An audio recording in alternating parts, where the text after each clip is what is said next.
అందరికీ నమస్కారం. ఇప్పటికే బాగా లేట్ అయింది, ఇంకా చాలామంది స్పీకర్స్ ఉన్నారు. నేను ఒక వారం రోజుల క్రితం సినిమా చూశాను. సినిమా చూసిన తర్వాత సినిమా చూసి ఇంటికి వచ్చిన తర్వాత కాసేపటికి మా ఆవిడ నా దగ్గరికి వచ్చి, ఏంటి మొహం అలా వెలిగిపోతుంది అంది. అంటే చెప్పాను, సినిమా నాకు చాలా బాగుంది, చాలా నచ్చింది అని.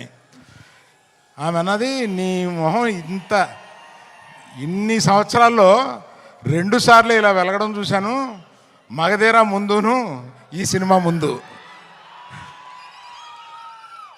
ఆ తర్వాత స్నేహకి బబితాకి నేను నా అవార్డ్స్ అప్రిసియేషన్స్ అన్నీ ఇచ్చేయాలి. 5 సంవత్సరాల పాటు ఈ పాజిటివ్ పిచ్చోళ్ళని ఇద్దరిని అలాగా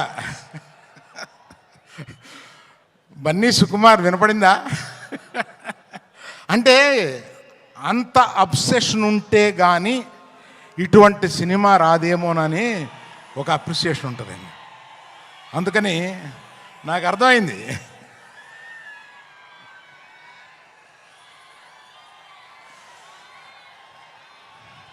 తర్వాత ఈ సినిమాలో మా హీరోయిన్, అంటే మేము గీతా గోవిందంలో పరిచయం చేసిన హీరోయిన్ ఇవాళ ఆ రోజే చూపించేసింది తన టాలెంట్. ఆ తర్వాత ఈ సినిమాలో ఎంత బ్రహ్మాండంగా చేసిందంటే, మీరు పుష్ప 1 నథింగ్, ఈ పుష్ప 2లో ఆమె పెర్ఫార్మెన్స్ చూడండి, అంత బాగా చేసింది. శ్రీలీల వచ్చింది 10 నిమిషాలు 7 నిమిషాలు అయినా కూడా అసలు మామూలుగా లేదు. అది మీరు ఆల్రెడీ కొంత చూశారు. తర్వాత చిన్నప్పటి నుంచి నాకు తెలిసిన దేవిశ్రీ ప్రసాద్ 11-12 ఏళ్ళ నుంచి నాకు తెలుసు. ఆ నాన్నగారు నా స్నేహితుడు. ఆయన ఎక్కడి నుంచో మనల్ని ఈరోజు దీవిస్తున్నాడు.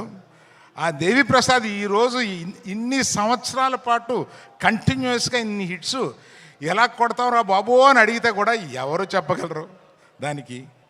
అలాగా మన ఎవరిని, last but not the least, ఇండియాలో ఇవాళ the biggest banner is Mythri. Biggest banner, I tell you. నేను చెప్తే అది ఇట్ ఇస్ నేను ఇంత ప్రొడ్యూసర్గా ఉండి చెప్తున్నాను. మన నవీను, రవి, మన సిఇఓ చెర్రీ గారు, వీళ్ళ ముగ్గురు కలిపి ఎలా పనిచేస్తారో నాకు అర్థం కాదు. ఇన్ని పనులు ఎలా చేస్తారో అర్థం కాదు, ఇన్ని సినిమాలు ఎలా చేస్తారో అర్థం కాదు, ఎక్కడ ఒక కంప్లైంట్ ఉండదు. They are the best. అందువల్ల ఇంకా ఎవరైనా మర్చిపోయి ఉంటే క్షమించండి. చాలా టైం అయిపోయింది కదా, ఇంకా మాట్లాడాల్సిన 5-6 మంది ఉన్నారు. అందులో బన్నీ సుకుమార్ మాట్లాడతారని మీరు వచ్చారు మమ్మల్ని. So all the best to every one in this film who has, sorry cameraman, cinematographer, I love you for being in the film so long with patience and giving such a quality. Thank you. Bye. Thank you so much, Arvind Garu. And Arvind Garu, keep inspiring us. Thank you.